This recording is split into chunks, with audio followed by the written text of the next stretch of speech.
JS cooking.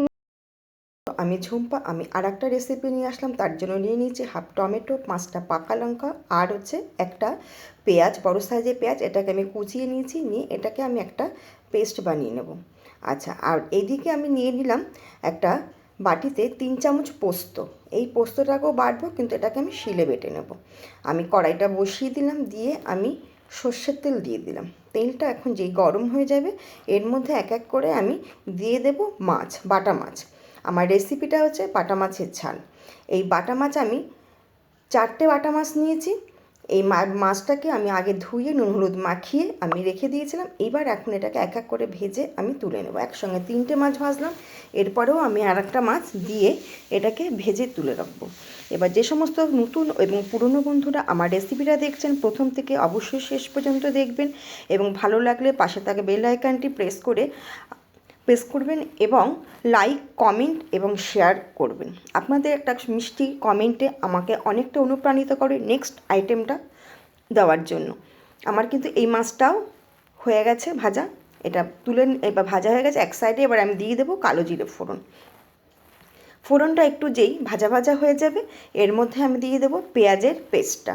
পেঁয়াজ, লঙ্কা, tomato এই পেস্টটা দিয়ে দেবো। দিয়ে এটাকে আমি আস্তে আস্তে মিডিয়াম ফ্লেমে এটাকে আমি কষাবো, নাহলে কিন্তু মশলাটা পুড়ে গেলে মাছের টেস্টটা একদমই খারাপ হয়ে যাবে। এটাকে কষানো হয়ে গেলে এরপরে এখানে আমি দিয়ে দেবো হলুদ, 1 চামচ দেব। আমি এখানে দিয়ে দিলাম 1 চামচ হলুদ, আর দিয়ে দেব পরিমাণ মতো লবণ। রান্নাটা একদমই গা মাখা হবে, সেজন্য লবণটা বুঝিয়ে দিতে হবে। আমার প্রায় কষানো হয়ে গেছে। এবার আমি আরেকটু জল দিয়ে আবারও একটু কষাবো।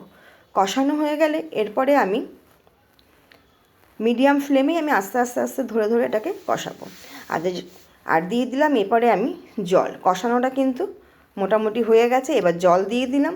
দিয়ে এরপরে আমি যে পোস্তটা বেটে রেখেছি সেই পোস্তটা দিয়ে দিলাম। পোস্তটা কিন্তু তেলের মধ্যে কষাতে নেই, কষালে কিন্তু পোস্তর গন্ধটা চলে যায়। এই ঝোলের মধ্যে আমি পোস্তটা দিয়ে দিলাম। দিয়ে এটাকে ভালো করে আমি মিশিয়ে নিয়ে ঝোলটা ফুটে উঠলেই আমি এখানে দিয়ে দেব ভেজে রাখা মাছগুলো।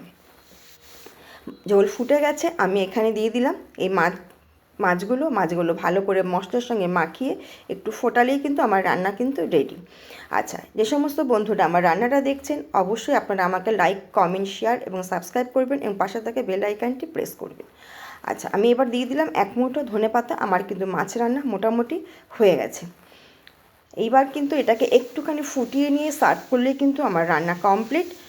আর এটা কিন্তু গরম গরম ভাতের সঙ্গে ভীষণ ভালো লাগবে। আর এই যে ঠান্ডাটা পড়েছে, এই ঠান্ডার জন্য এরকম একটু ঝাল ঝাল মাছ খেতেই কিন্তু বেশি ভালো লাগে। সেই কারণেই আমি বাটা মাছের ঝালটা করেছি। এটাকে কিন্তু আপনারা অনেক রকমভাবেই রান্না করা যায়, এবং এই মাছের রান্নাটা মোটামুটি সবাই জানে। আমি করলাম, তাই আপনাদের সঙ্গে এই রান্নাটা আমি শেয়ার করলাম। সবাইকে আমার অসংখ্য ধন্যবাদ।